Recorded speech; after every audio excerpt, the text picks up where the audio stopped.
Hello everyone, आज हम start कर रहे हैं इलेक्ट्रोस्टैटिक्स के अंदर जो हमारा पिछला चैप्टर था मेथड्स ऑफ प्रोड्यूसिंग चार्जिंग, कि कैसे हम किसी भी बॉडी से चार्ज प्रोड्यूस कर सकते हैं और उसको ट्रांसफर कर सकते हैं। पिछले वीडियो में हमने देखा था कि अगर हम किसी भी बॉडी से अगर मान लो दो बॉडी है ए और बी, और अगर इनमें हम चार्ज या इलेक्ट्रॉन ट्रांसफर करते हैं तो इलेक्ट्रॉन ट्रांसफर करके या चार्ज ट्रांसफर करके हम दूसरी बॉडी पे चार्ज प्रोड्यूस कर सकते हैं। यह हमने पिछले वीडियो में देखा था। अब हम देखते हैं वो कौन से 3 तरीके हैं जो हमारे कोर्स में है जिससे हम चार्ज को प्रोड्यूस कर सकते हैं। तो देखो, इसमें सबसे पहले मेथड आता है हमारे पास में कंडक्शन, सेकंड है फ्रिक्शन और थर्ड है आपके पास इंडक्शन। तीनों के बारे में बात करेंगे, कंडक्शन, फ्रिक्शन और इंडक्शन। तो कैसे काम करते हैं देखो, सबसे पहले हम बात करते हैं कंडक्शन की। तो कंडक्शन में क्या होता है देखो कि अगर हम कंडक्शन की बात करते हैं दो बॉडी की, जैसे ये बॉडी ए है और ये बॉडी बी है। अब क्या होता है देखो कि अगर मुझे ए बॉडी से बी बॉडी में चार्ज ट्रांसफर करना है तो मुझे क्या करना पड़ेगा, एक वायर की जरूरत होगी। उस वायर से क्या होगा कि इलेक्ट्रॉन जो है वो ट्रांसफर होंगे। चार्ज का मतलब इलेक्ट्रॉन ही है, तो इलेक्ट्रॉन क्या होंगे, ट्रांसफर होंगे। चार्ज यहां से यहां ट्रांसफर होगा। तो इस तरह से हम चार्ज को एक जगह से दूसरी जगह ट्रांसफर कर सकते हैं। इसमें मुझे कनेक्टिंग वायर की नीड होगी। और तीसरी बात कि तीनों बॉडीज क्या होनी चाहिए, कंडक्टिंग वायर या दोनों बॉडीज क्या होनी चाहिए, कंडक्टर होने चाहिए। क्या होना चाहिए, कंडक्टर होने चाहिए। तभी चार्ज क्या हो गए, ट्रांसफर हो पाएंगे। तो इसके बारे में एक बार लिख लो।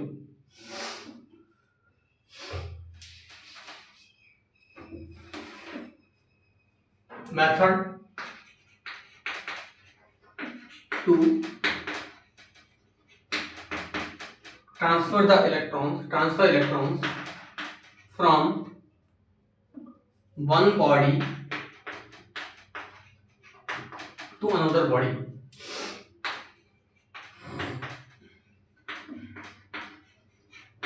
One body to another body through a conducting material.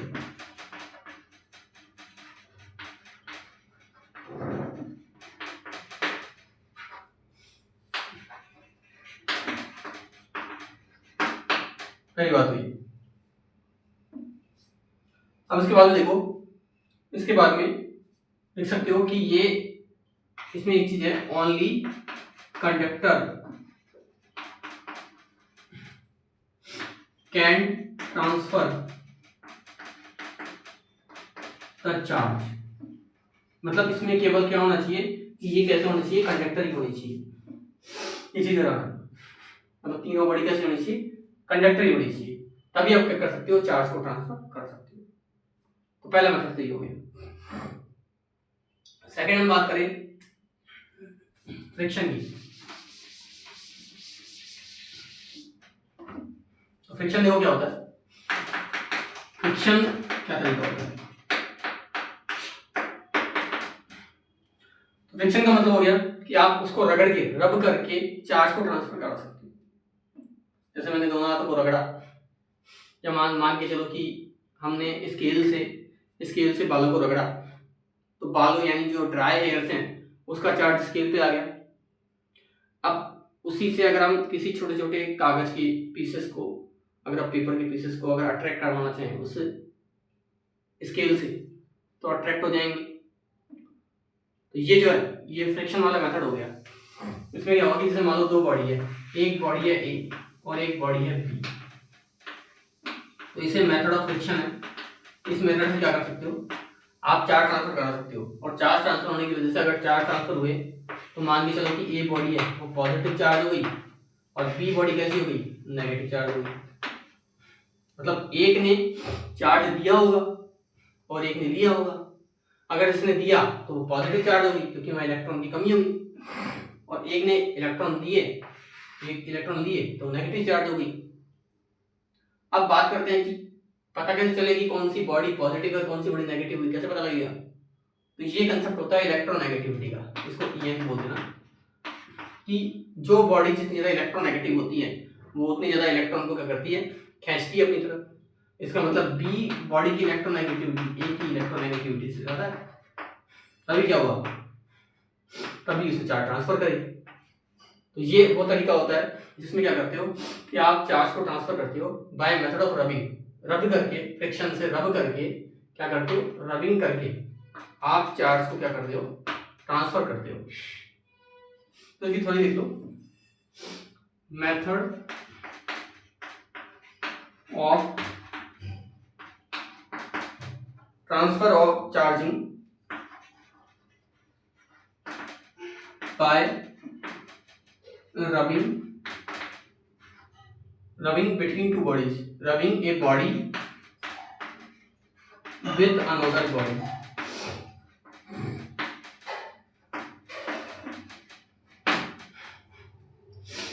तो ये मेथड होता है फ्रिक्शन का। नेक्स्ट हम बात करते हैं इंडक्शन की।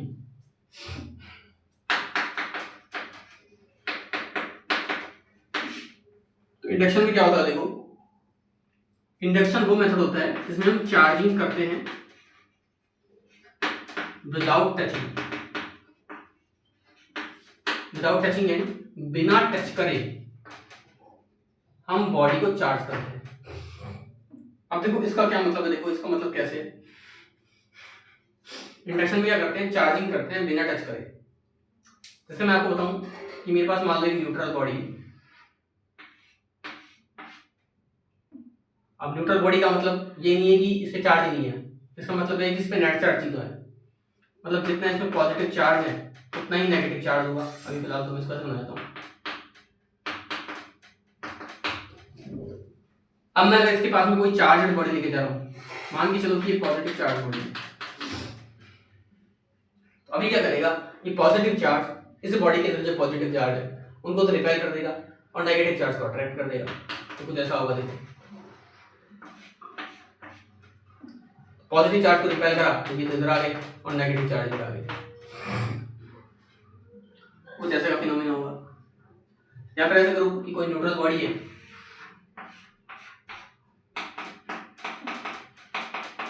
उसके पास हम नेगेटिव चार्ज लेके जाओ।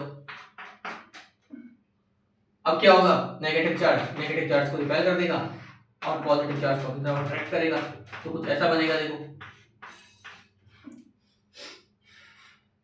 अब क्या करना है आपको, इस वाले पार्ट को आपको ग्राउंड करना है, यानी अर्थ से जोड़ना है। क्या करनी है, अर्थिंग करनी है। अर्थिंग का मतलब इसका वोल्टेज 0 कर देंगे। तो अब क्या होगा, जैसे इसकी अर्थिंग करोगे या इस वाले पार्ट की भी आप अर्थिंग कर दोगे। अब अर्थिंग में क्या होगा कि पॉजिटिव चार्ज है तो अर्थ से ये इलेक्ट्रॉन लेगा और नेगेटिव वाला चार्ज अर्थ को इलेक्ट्रॉन देगा। अभी क्यों देगा और क्यों लेगा ये आप जब अगला चैप्टर पढ़ोगे उसमें आपको समझ में आएगा। फिलहाल आप ये ध्यान रख लो कि जब भी अर्थिंग करेंगे, अगर पॉजिटिव चार्ज है तो वो अर्थ से इलेक्ट्रॉन लेता है और नेगेटिव चार्ज है तो अर्थ को इलेक्ट्रॉन देता है, क्योंकि अर्थ के पास इनफाइनाइट नंबर ऑफ इलेक्ट्रॉन्स होते हैं तो जरूरत पड़ने पर दे भी सकता है और ले भी सकता है। तो अब क्या हुआ कि जैसे ही ये इलेक्ट्रॉन इस पॉजिटिव चार्ज की जगह आ गए तो ये बॉडी पूरी की पूरी नेगेटिव चार्ज हो गई और ये वाली बॉडी पॉजिटिव चार्ज होगी क्योंकि इसे इलेक्ट्रॉन देगी ना। तो ऐसे करके हम किसी भी न्यूट्रल बॉडी को चार्ज बॉडी लाने की वजह से उसको भी चार्ज कर सकते हैं बिना टच करे। तो देखो ये पॉजिटिव चार्ज बॉडी थी, ये न्यूट्रल थी, तो हमने इसका अपोजिट चार्ज इस पे क्रिएट कर दिया। सेम ही चीजें हुई है। तो हम किसी चार्ज बॉडी के थ्रू न्यूट्रल बॉडी पर चार्ज क्रिएट कर सकते हैं इंडक्शन मेथड के थ्रू। तो हमारे पास 3 मेथड हो गए। एक हो गया कंडक्शन, जिसमें हम क्या कर रहे हैं, टच कर रहे हैं, वायर से टच करके चार्ज ट्रांसफर करा रहे हैं। दूसरा है फ्रिक्शन, जिसमें हम बॉडी को रब करके कर रहे हैं, चार्ज ट्रांसफर करा रहे हैं। तीसरा है इंडक्शन, जिसमें हम चार्जिंग कर रहे हैं बिना टच करे। तो 3 तरह के मेथड हो गए आपके पास में चार्ज ट्रांसफर, चार्ज प्रोड्यूस करने के, चार्ज को एक जगह से दूसरी जगह ट्रांसफर कराने की। अब बात करते हैं नेक्स्ट टॉपिक की।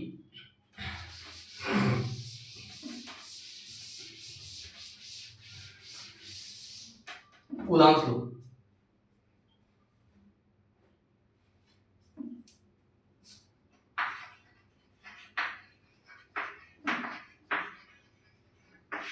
तो देखो कूलाम्ब तो क्या होता है, देखो कूलाम्ब फोर्स का मतलब क्या है कि सबसे पहले इसके बारे में लिख लेते हैं। द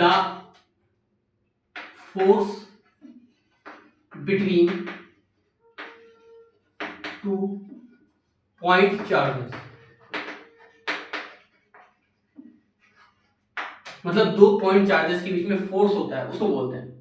जैसे मैं बताऊं, जैसे मेरे पास दो मास थे m1 और एक मास था हमारे पास में m2 और इनके बीच में कितनी डिस्टेंस थी, d थी। तो इनके बीच में जो ग्रेविटेशन फोर्स था F बराबर g m1 m2 अपॉन में r स्क्वायर होता था। क्या g क्या है, यूनिवर्सल ग्रेविटेशन कांस्टेंट।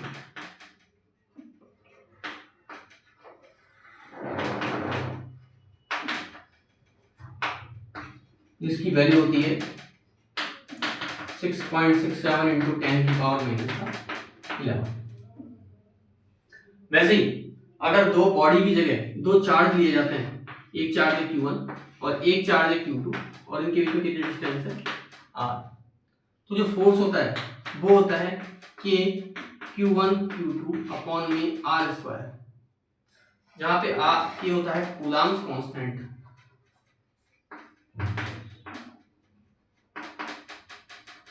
क्यों क्या होता है, कि क्या होता है कूलाम्ब कांस्टेंट, या इसको इलेक्ट्रोस्टैटिक्स कांस्टेंट भी कहते हैं।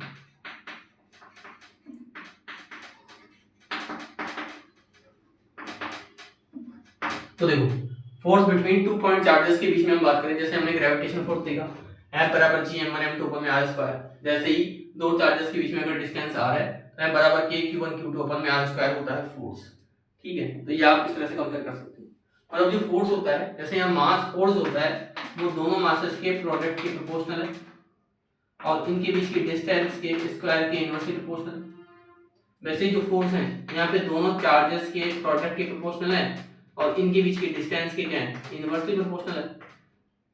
ऐसे ही सिमिलर है, बस यहाँ पे g है और यहाँ पे क्या आ रहा है, k आ रहा है, ऐसे देख सकते हो।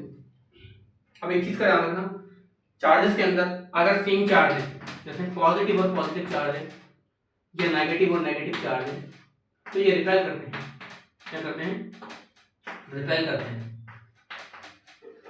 और अगर पॉजिटिव है और नेगेटिव चार्ज है तो ये अट्रैक्ट करते हैं,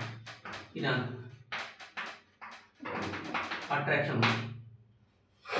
तो ध्यान,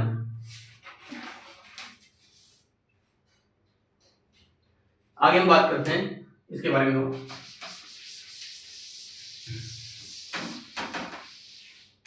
अब देखो हमारे पास में कूलाम्ब फोर्स था F बराबर K Q1 Q2 अपॉन में r स्क्वायर। यहाँ पे K क्या है हमारे पास में, क्या हमारे पास में है कूलाम्ब कांस्टेंट है, इलेक्ट्रोस्टैटिक कांस्टेंट। अब इसकी की जो वैल्यू होती है ये होती है 1/4 पाई एप्सिलॉन नॉट, ये वैल्यू होती है इसकी। मतलब इसको यहाँ पुट करूं तो F बराबर आता है 1/4 pi epsilon naught Q1 Q2 upon में r स्क्वायर। अब ये क्या होता है, तो देखो यहाँ पे k की वैल्यू 1/4 पाई एप्सिलॉन नॉट होती है। तो इस एप्सिलॉन नॉट के बारे में मैं आपको बताता हूँ एप्सिलॉन नॉट क्या होता है। एप्सिलॉन नॉट जो होती है वो होती है परमिटिविटी ऑफ फ्री स्पेस।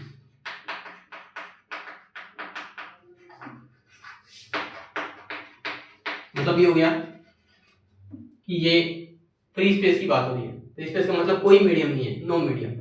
इसकी जो वैल्यू होती है वो होती है 8.85 इंटू 10 की पावर -12। अब अगर इस वैल्यू को यहाँ पुट की जाए k is equal to 1/4 pi 8.85 into 10 की पावर -12, तो इसकी वैल्यू कैलकुलेट करने पर लगभग आती है 9 इंटू 10 की पावर 9।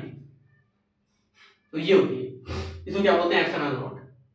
यानी इसको बोलते हैं परमिटिविटी ऑफ फ्री स्पेस की, मतलब जो भी दो पॉइंट चार्जेस हैं उनके बीच में कोई मीडियम नहीं है, वैक्यूम है, तो ये बताता है एप्सिलॉन नॉट। इसकी वैल्यू मैंने बताया 8.85 इंटू 10 की पावर -12, यानी कितना होता है 9 इंटू 10 की पावर 9, अगर इसको आप कैलकुलेट करते हो तो। ये तो मैं बात करता हूँ, किसकी बात कर रहा हूँ मैं, फोर्स है वैक्यूम। अब अगर फोर्स मीडियम में तो उस केस में क्या होता है, आपके पास 1/4 pi epsilon naught epsilon Q1 Q2 upon में r स्क्वायर हो गया। यहाँ पे जो एप्सिलॉन आ रहा है वो है परमिटिविटी ऑफ मीडियम।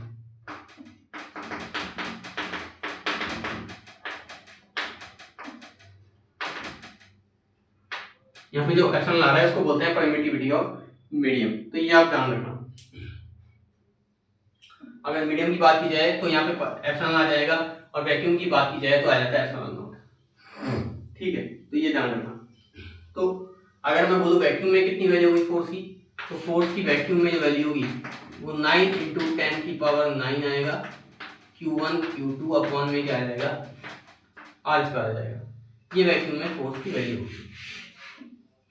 ठीक है, तो ध्यान रखना। अब एक कंसेप्ट और आता है, उसको कहते हैं रिलेटिव परमिटिविटी।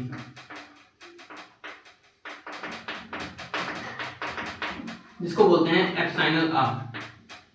ये क्या होता है, देखो रिलेटिव परमिटिविटी जो होता है वो होता है एप्सिलॉन अपॉन में एप्सिलॉन नॉट, यानी permittivity of medium upon permittivity of vacuum. ये होता है इसका मतलब। Relative permittivity, permittivity of medium और परमिटिविटी ऑफ वैक्यूम, इन दोनों का क्या होता है, रेशो होता है। इसको बोलते हैं एप्सिलॉन आर। अब देखो इसमें क्या होता है कि ये भी एप्सिलॉन नॉट है, ये भी एप्सिलॉन नॉट, एप्सिलॉन और एप्सिलॉन नॉट है, मतलब इसकी डायमेंशन कितनी होती है, नहीं होती इसकी, ये डायमेंशन लेस होता है। कैसा होता है, डायमेंशन लेस होता है और यूनिट लेस होता है। ये ध्यान रखना, unit less and dimension less.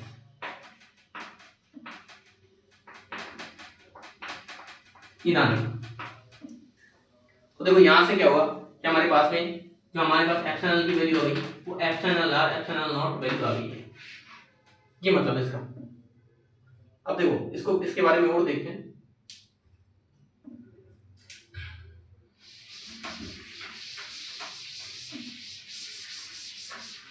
तो देखो यहाँ पे हमारे पास में अगर मैं कहूँ एप्सिलॉन आर बराबर एप्सिलॉन अपॉन एप्सिलॉन नॉट है, ठीक है।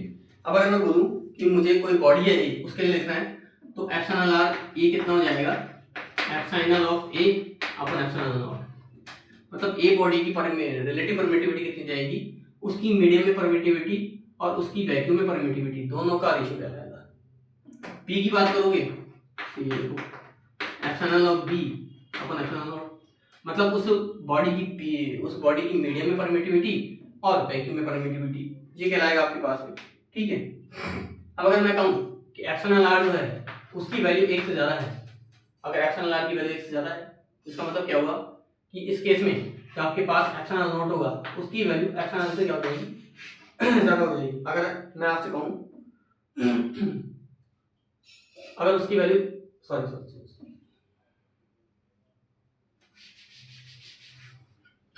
अगर एप्सिलॉन आर की वैल्यू अगर मैं कहूँ 1 से कम है, एप्सिलॉन आर की वैल्यू 1 से कम है, तो इसमें जो एप्सिलॉन की वैल्यू है वो एप्सिलॉन से ज़्यादा हो जाएगी। लेकिन मैं कहूँ कि मीडियम की वैल्यू अगर 1 से ज़्यादा है, इसका मतलब क्या हुआ, इसका मतलब ये हुआ, इसका मतलब यही हो गया कि जो आपके पास में मैं कहूँ ये वैल्यू ज़्यादा हो जाएगी। एप्सिलॉन की वैल्यू अगर एप्सिलॉन आर की वैल्यू 1 से ज़्यादा है तो ये वैल्यू ज़्यादा हो जाएगी। अब बात करते हैं, जैसे मान के चलो वाटर की बात करते हैं, एप्सिलॉन आर, तो एप्सिलॉन वाटर अपॉन में कितना हो जाएगा, एप्सिलॉन नॉट। इसका मतलब क्या हुआ कि अगर मैं कहूँ कि अगर मैं रिलेटिव परमिटिविटी वाटर की अगर 81 है, इसका क्या मतलब हुआ कि रिलेटिव परमिटिविटी ऑफ वाटर जो होगा वो 81 टाइम्स होगा वैक्यूम का। ये मतलब इसका। आगे बात करते हैं। अब देखो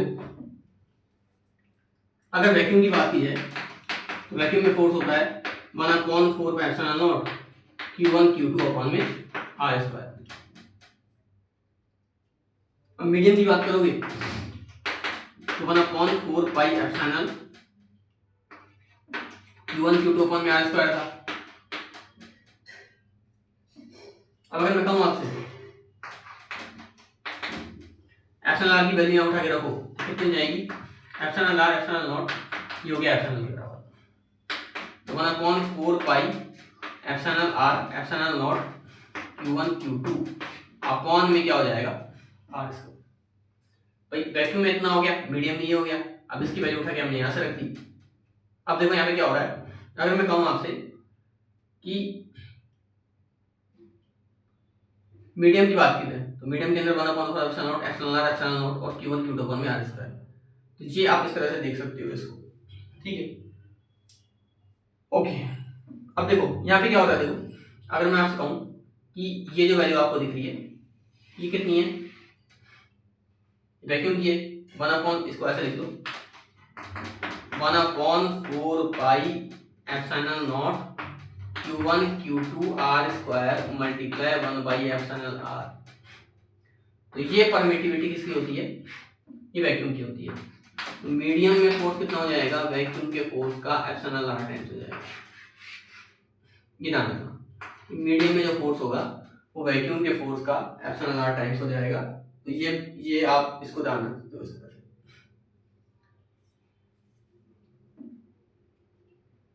हमने कुछ नहीं करा, वैक्यूम के अंदर 1/4 pi epsilon naught Q1 Q2 अपन में R स्क्वायर करा, फिर हमने मीडियम की बात करी तो एप्सिलॉन रख दिया, फिर एप्सिलॉन की वैल्यू एप्सिलॉन R और एप्सिलॉन नॉट रख दी, फिर यहाँ से हमने इसको क्या बोला, ये वैक्यूम का है तो इसका वैक्यूम बोला और एप्सिलॉन R एज हो गया। तो इस तरह से ये वैल्यू आ जाएगी।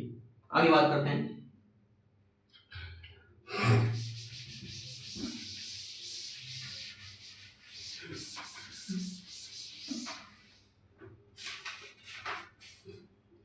Limitations of Coulomb's law.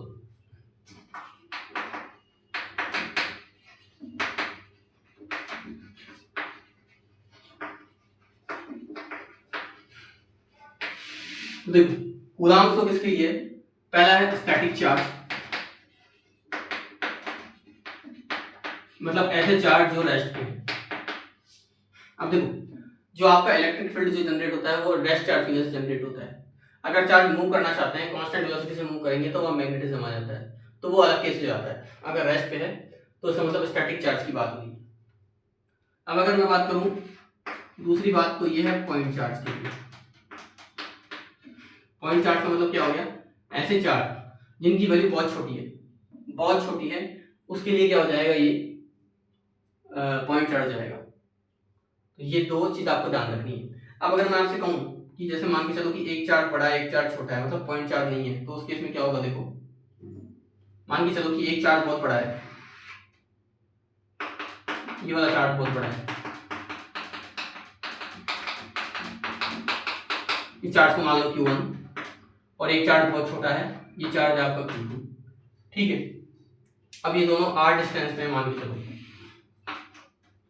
अब क्या हो रहा है, देखो कि अगर मैं आपसे कहूं कि ये चार्ज बहुत बड़ा है और ये चार्ज बहुत छोटा है, तो अब क्या हुआ, ये दोनों चार्ज सेम शेप की नहीं है।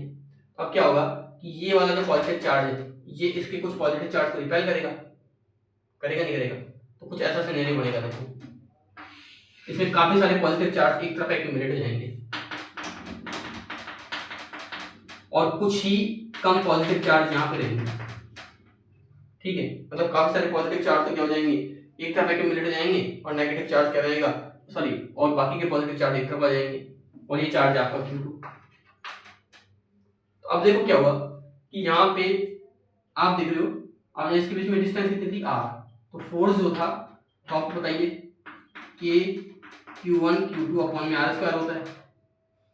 अब क्या हुआ, देखो जैसे ही आपने ये चार्ज इसके कांटेक्ट में रखा तो इस चार्ज की वजह से इससे कुछ चार्ज रिपेल हो गए, तो यहाँ पे काफी ज्यादा क्वांटिटी हो गई, यहाँ कम क्वांटिटी हो गई।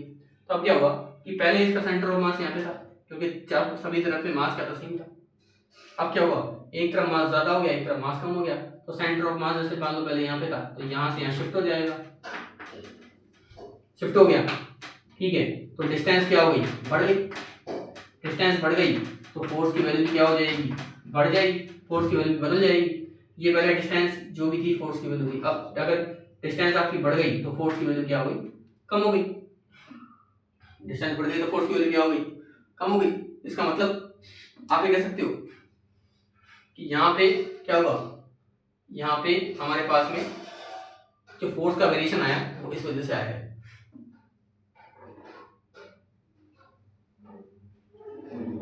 तो आज के लिए इतना ही।